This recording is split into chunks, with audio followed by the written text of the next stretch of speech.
పట్టణంలో కొత్త బస్టాండ్ వద్ద ఇద్దరు వ్యక్తులు ఒక అనుమానాస్పదమైనటువంటి మోటార్ సైకిల్ పైన తిరుగుతున్నారనే సమాచారం మేరకు హుజూర్నగర్ ఎస్ఐ గారు మరియు వారి సిబ్బందితో పాటు అక్కడికి వెళ్ళడం జరిగింది.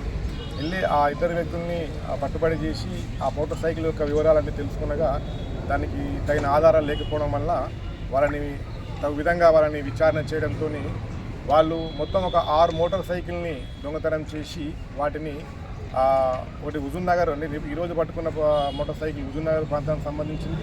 దాంతోపాటు కోదాడ టౌన్లో కూడా ఒక మోటార్ సైకిల్ వాళ్ళు దొంగతనం చేయడం జరిగింది. దాంతోపాటు గుంటూరు జిల్లాలో ఒక 4 మోటార్ సైకిల్ని వాళ్ళు దొంగతనం చేసి ఇక్కడ వాళ్ళ అమ్మమ్మ వాళ్ళ ఊరు ఉంటుంది, ఇక్కడ అమ్మమ్మ ఊరు దగ్గర వాటిని దాచిపెట్టి వీటిని మళ్ళీ ఇక్కడ నుంచి ఎవరైనా తెలిసిన వాళ్ళకి అమ్ముదామన్న ఉద్దేశంతో వీళ్ళు ఆ విధంగా తేవడం జరిగింది. ఆ విచారణలో మొత్తం అందరూ రావడంతో 6 మోటార్ సైకిల్ రికవర్ చేయడం జరిగింది. 6 మోటార్ సైకిల్ సంబంధించిన వివరాలు తెలుసుకునగా 6 మోటార్ సైకిల్ సంబంధించి అంతటా కూడా పోలీస్ కేసులు నమోదై ఉన్నాయి పోయినప్పుడు. కాబట్టి ఈరోజు వాళ్ళందరూ మేము పట్టుబడి చేసినాము.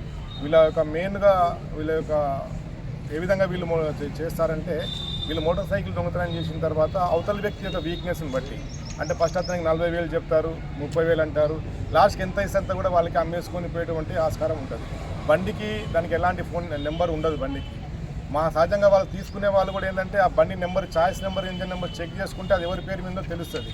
కానీ వాళ్ళు కూడా తక్కువకు వస్తుంది కదా అని చెప్పి వాళ్ళు కూడా చెక్ చేసుకోకుండా కొనుక్కునే అవకాశం ఉంది. కాబట్టి మనకు గుంటూరు బార్డర్, అటు కృష్ణా ఎన్టీఆర్ జిల్లాలో మనకు సరిహద్దు ప్రాంతాలుగా ఉన్నాయి. కాబట్టి అక్కడ దొంగతనం చేసే పనులు ఇక్కడ అమ్మడము, ఇక్కడ దొంగతనం చేసే పనులు అక్కడ అమ్మడము, ఇది ఇంటర్ రాష్ట్ర స్టేట్ కావడం వల్ల కొద్దిగా నిఘా తక్కువ ఉన్న ఉద్దేశంతో వీళ్ళు చేస్తున్నారు. కాబట్టి వాటిని మనం క్షుణ్ణంగా విచారణ చేసి వాటిపైనటువంటి కేసులను కూడా మనం ఈరోజు తీసుకొని వీళ్ళందరినీ కూడా పక్కాగా కోర్టు ముందు హాజరుపరచడం జరుగుతుంది.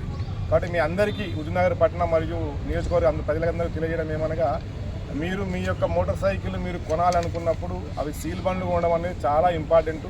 ఒకవేళ సెకండ్ హ్యాండ్ కొంటున్నప్పుడు ఖచ్చితంగా ఆర్సీ దానికి ఉందా లేదా ఒకసారి వెరిఫై చేసుకోవాలి.